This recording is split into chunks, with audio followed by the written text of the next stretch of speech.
Hey there fellas, it's been a second, but we are back with another Can You Beat challenge. From the introduction, you could probably tell it's going to be about punching dragons and suplexing unsuspecting blacksmiths, so, pretty similar to your standard bout of Dungeons & Dragons with the lads. I don't usually use the Nintendo Switch to record, but figured it was about time to line Todd Howard's pockets with some extra cash, so here we are. Before we begin, I do want to thank everyone who's been supporting my channel. Seeing the subscriber total go up really does make me feel like I'm doing something right with my videos, so thank you to everyone who has subscribed and who enjoys my videos. Alright, it's punchy time.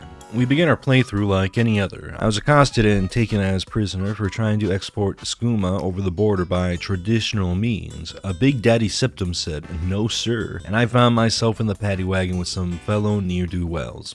We had a horse thief, a Brad Pitt, and a racist. Don't at me, just argue in the comments if you care that much about video game politics. Arriving in Helgen, I finalized my character, choosing a Khajiit with the intent of making use of their passive racial ability, which increases unarmed attacks.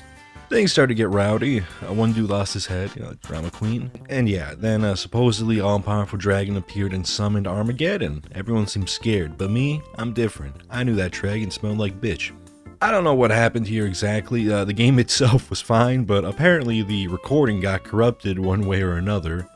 It's kind of pretty, in a way, honestly. I quickly made my way through the dungeon, made my thoughts on the death punishment really clear. Ignore the icky spiders, let Pooh Bear sleep, and I found myself as a free man who could push skooma freely once more. But first, we had a dragon to kill. Even more first than that, I needed the means. I chose the Mage Stone to help with a certain known exploit. I killed a hunter for trying to fish without owning the anniversary edition of Skyrim. Thanks, Todd. And made my way to Riverwood, and thus began my journey of becoming a sneak thief. I would soon be enchanting and needed a surplus of money and stolen goods to enchant. After getting a few levels, I fast traveled to Dawnstar and got my grubby mitts on the Khajiit merchant chest hidden inside the grounds. I do this for a decent amount of time, and just power leveling enchanting, pickpocketing, and grabbing items to enchant and fill soul gems from Dawnstar. While waiting for the chest to respawn, I got my bones jumped by some burly men. Fighting them wasn't an option because, well, an issue with my methods is that I'm actively leveling up, as is the world around me. But my actual combat skills have yet to increase. Put simply, I am a small baby boy in a pen of 3 silverback gorillas wielding weaponry.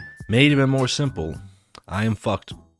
Luckily, they didn't spec into agility after leaving Doc Mitchell's house. I leapt onto a building and quickly outran them, allowing me to fast travel.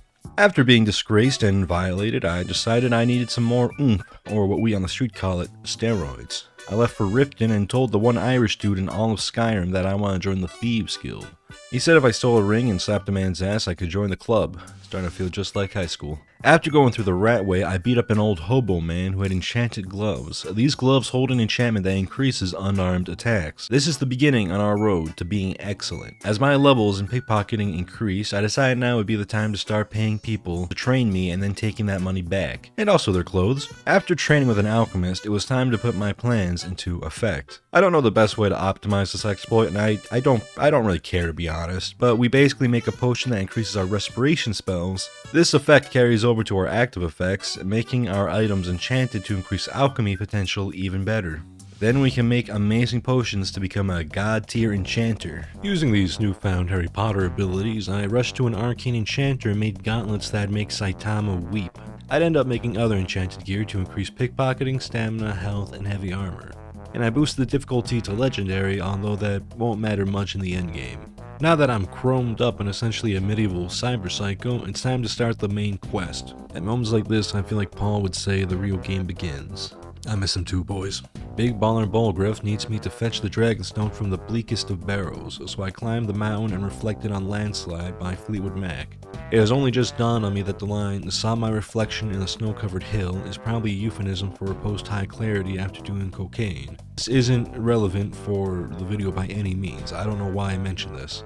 As you'd expect, after becoming the perfect candidate for Team Moist slap fight, the game kinda becomes a walking simulator with the occasional bonk. Bandits and Skelemen don't stand a chance. I spawn camped the dungeon boss and grabbed the Dragonstone with the utmost ease. I returned to the Jarl and he sent me to go kill a dragon. A baby's first dragon is a big time in a grown boy's life. This is big.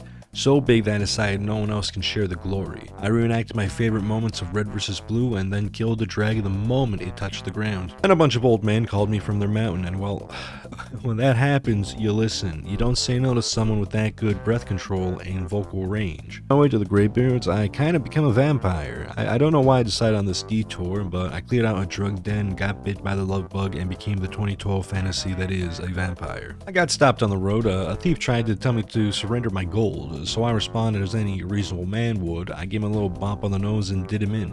I went on a rampage, climbed the mountain, met the old men who beckoned for me, and then began probably the worst quest in the game. I went to go get the mystical horn or some shit, it wasn't there. Went to Riverwood, met some cosplayers, and finally talked to Delphine, arguably everyone's least favorite NPC, not in Skyrim, but all the Elder Scrolls franchise. We go kill a dragon for her with a single blow, then she sends us to a party.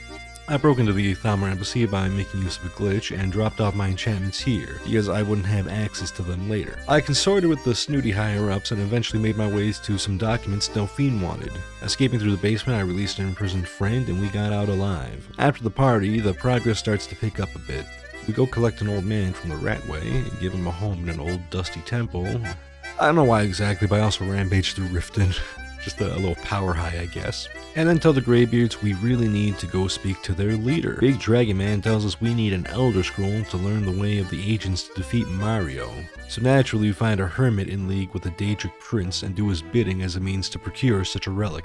After using the scroll, we learn a powerful shout that causes a dragon to be unable to fly. Mario attacks us, but as I stated earlier, he smelled like bitch. Unfortunately, he has plot armor, and even though I one-shot him, it did not matter. Now we need to find a way to go to Sovngarde to kill him properly. I called a peace council and wanted to lose my shit. Anytime we started to make any progress, Ulfric would chime in and start crying. I was always on the fence about Skyrim politics, but this secured my dislike of Ulfric really quickly.